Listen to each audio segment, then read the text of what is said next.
Pois é, gente, e a Shahime acabou mesmo. E no vídeo de hoje vamos fazer algumas considerações sobre o episódio final, continuar até o final, pra gente conversar um pouquinho sobre algumas coisas que esse episódio confirmou, a maneira como ele se encerrou e o que a gente pode esperar para um possível futuro, ainda que não haja nada sobre eventual terceira temporada. Continuando no vídeo até o final, para a gente concluir essa jornada, lembrando que vocês me ajudam muito, me ajudando a bater a meta de likes pela última vez em relação às análises de Shahime.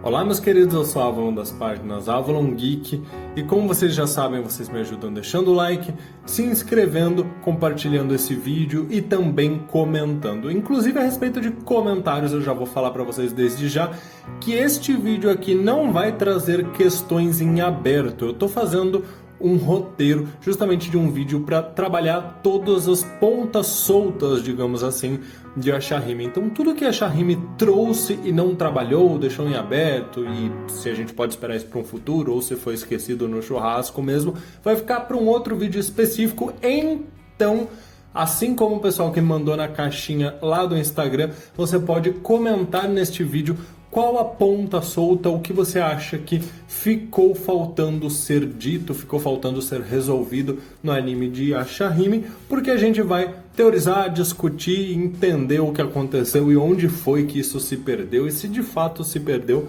ou se de repente ficou ali nas entrelinhas. Então já manda sua dúvida aí nos comentários.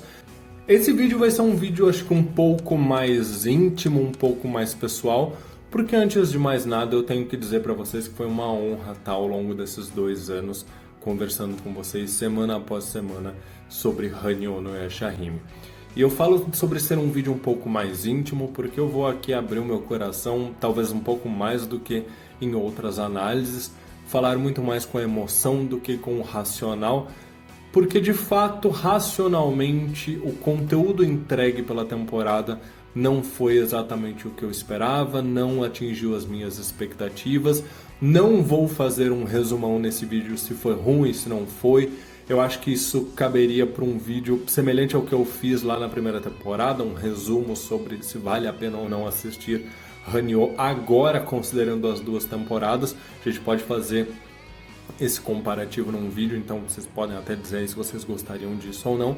Mas esse vídeo aqui, encerrando a temporada, encerrando o anime, é um vídeo onde eu gostaria de dizer primeiramente que eu só tenho a agradecer a vocês. Foram 2 longos anos e a nossa trajetória aqui, a minha trajetória junto de vocês não acaba aqui. Eu ainda vou continuar falando de Inuyasha, falando de Hanyo. A gente começa o episódio justamente com a árvore sagrada agradecendo Sesshomaru na maior falciane que ela está sendo, porque até então ela queria Kirinmaru e Sesshomaru mortos e agora ela diz que ela sabia que ele e as filhas iam conseguir. Vamos ser sinceros, ela tá com medo de levar uma Bakusaiga para dar uma podada nos galhos dela, né? Então, vamos deixar isso pro vídeo de pontas soltas, porque eu não posso nem comentar isso aqui que me dá gatilho. O episódio, basicamente, foi um último episódio semelhante a um pouquinho ao último episódio de Kanketsu Ren, ao meu ver, dadas as devidas proporções. E eu falo isso justamente porque aquele episódio trouxe uma problemática, para quem não lembra, da Agome tentando voltar para a Era Feudal para se reencontrar com Inuyasha. Aqui tem muito menos drama, muito mais explicação e momentos fofos.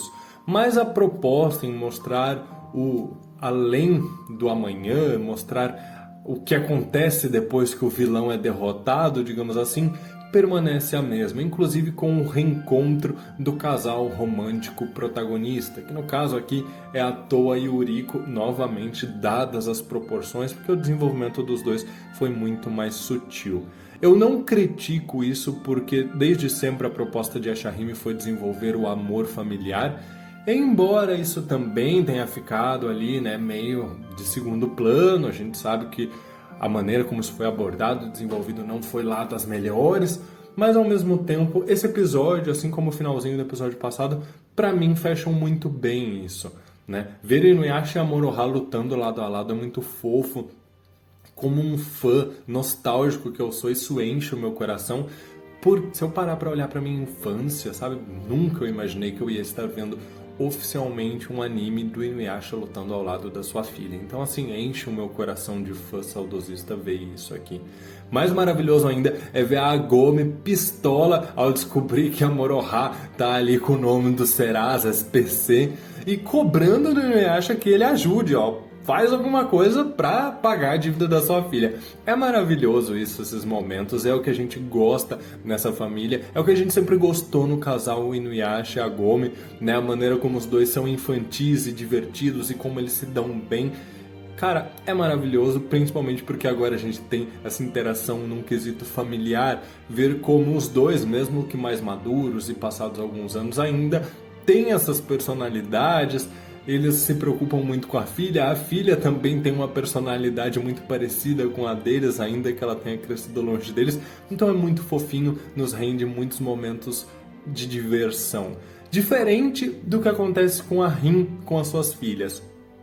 E eu falo diferente não num sentido ruim, mas é porque são pessoas diferentes. Então a gente tem uma interação muito mais bonita, muito mais sutil e delicada quando a gente vê a Rin entregando os kimonos para as filhas que foram feitas com o tecido entregue por Sesshomaru. E aí a sutileza de perceber que o Sesshomaru está entregando tecidos caros para as filhas, semelhante ao que ele fez com a Rin, né, no momento de agradá-la, e como a Rin se preocupou em criar esses kimonos com aqueles tecidos para presentear elas. Então, assim, é um presente em dobro, né? O tecido de Sesshomaru, que é um tecido caro, a gente vê que ele é um homem de posses.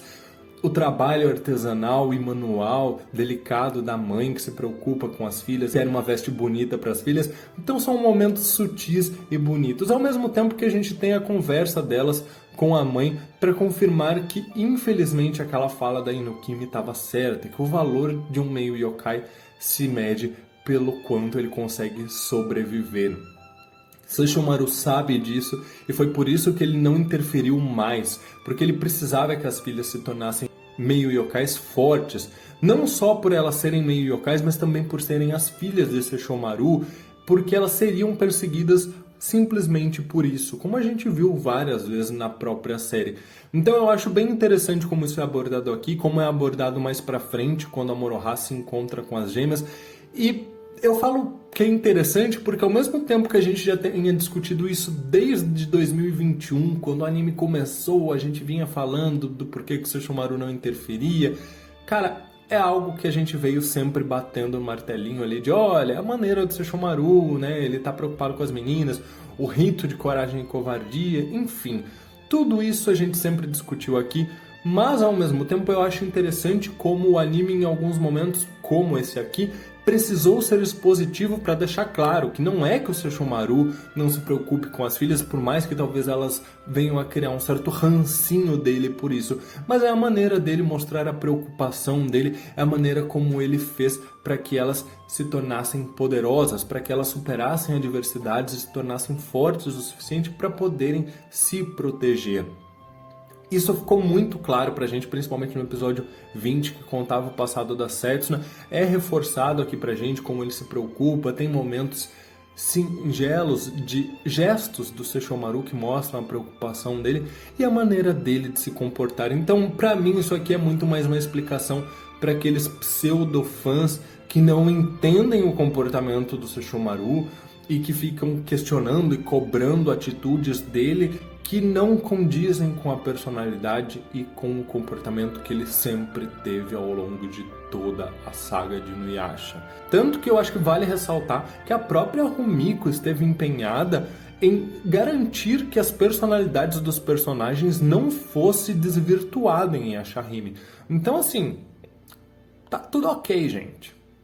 A respeito de Hisui e Setsuna, pra mim fica mais claro que isso provavelmente vai dar em algum momento num triângulo amoroso, porque a Aya tá interessada nele, ele tá interessado na Setsuna e a Setsuna tá interessada em se tornar forte.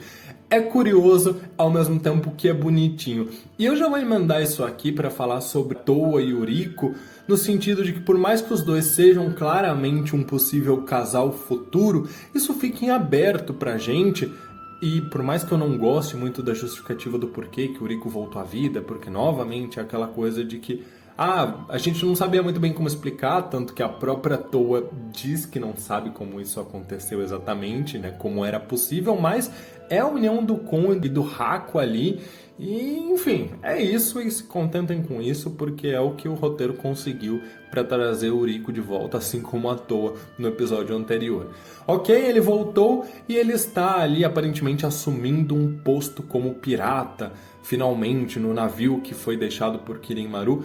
E fiquem aberto pra gente que as meninas vão seguir numa nova jornada para se tornarem mais fortes e, consequentemente, pode ser que o desenvolvimento de Rico e Toa se torne ainda maior ao longo dessa jornada.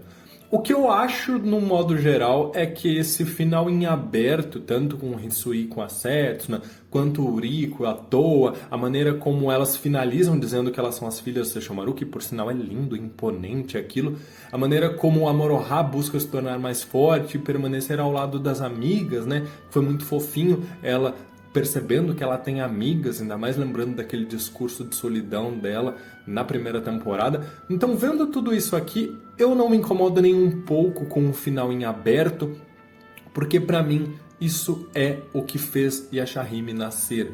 Essas pequenas pontas soltas propositais que nos deixam questionamentos. Será que Hisui e Setsuna vão de fato ficar juntos em algum momento? Será que o Rico e a Toa vão ficar juntos? Será que o Rico se tornou um grande yokai igual Kirin Maru e vai assumir o posto dele? Será que a Toa em algum momento vai herdar o posto do Sesshomaru? São essas questões que ficam em aberto e que não precisam necessariamente de resposta. E aí é onde eu falo que Yashahime nasceu de pequenos pontos em aberto. Assim como eu concordo com todo mundo que reclama da gente não ter momentos talvez um pouco mais românticos, Sesshomaru e Rin, embora eu entenda que seja do feitio dele, mas eu acho que a gente podia ter uma passadinha de mão no rosto dela, assim, sabe? Aquela coisinha bem Sesshomaru de ser. Eu acho que podia ter um momento assim, mas eu entendo o fato deles quererem deixar um pouco em aberto como foi o desenvolvimento romântico dos dois, para que fique na nossa imaginação.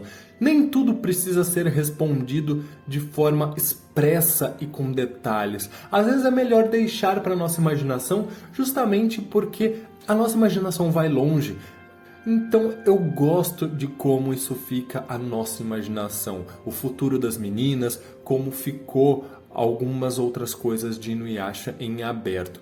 Tem sim muitas pontas soltas, coisas que eu acho que eles poderiam ter dado alguns mimos, talvez não ter respondido tudo, mas dado algumas pequenas cenas para agradar a gente, né? Como eu falei da questão de um singelo momento de Sesshomaru com a Rin, alguma coisa assim, mostrar um pouquinho mais talvez de um carinho de Inuyasha com a Gomi, porque bem ou mal são casais, mas no modo geral, o final, esse episódio em si para mim não é ruim.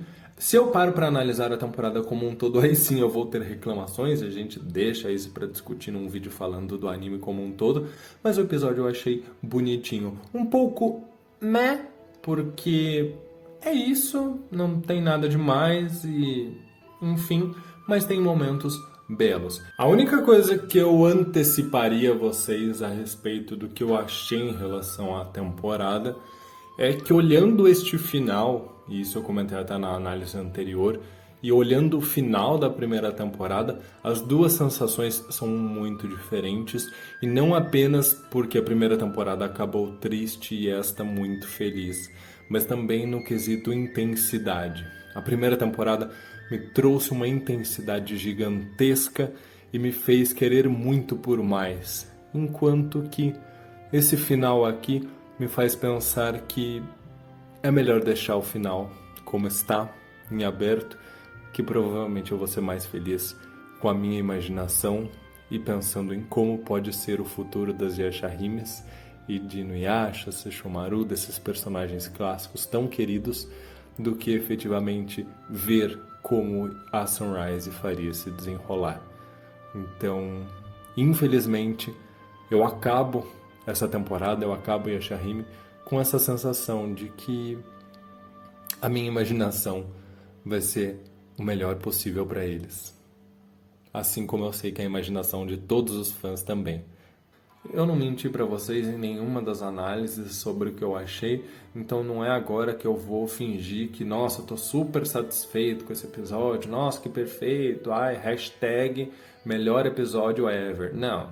Então, assim, foi bonitinho, foi, mas foi isso. Talvez o fato de eu não ter muitas expectativas tenha colaborado para que eu tenha gostado do episódio, mas tirando a nostalgia e a sensação de que foi um episódio fofo, não tem nada que eu possa acrescentar em consideração a isso. Ele não esclarece nada, ele deixa esses momentos em aberto que pra mim são mais positivos do que negativos, embora tenha as pontas soltas que vão ficar para outro vídeo, que aquelas eu acho que deviam ter sido respondidas, mas eu quero saber a sugestão de vocês. O que vocês acham que precisava ter sido respondido no anime de Ashahime que não foi e que, enfim, esquecido no churrasco? Comenta aí, lembrando que a gente vai continuar falando do mangá aqui, que tá seguindo um rumo muito diferente. Eu até acho que não dá pra responder as pontas soltas do anime com a história do mangá não, viu, gente? Muito obrigado por tudo, meus queridos, por me acompanharem por mais essa jornada, por mais esse período. Eu vou ficar muito grato se vocês puderem continuar acompanhando o trabalho aqui do canal e me ajudando, inclusive com sugestões. Então, deixa sua sugestão aí. Deixa sua sugestão aí nos comentários. Muito obrigado por tudo. Um grande abraço e até mais.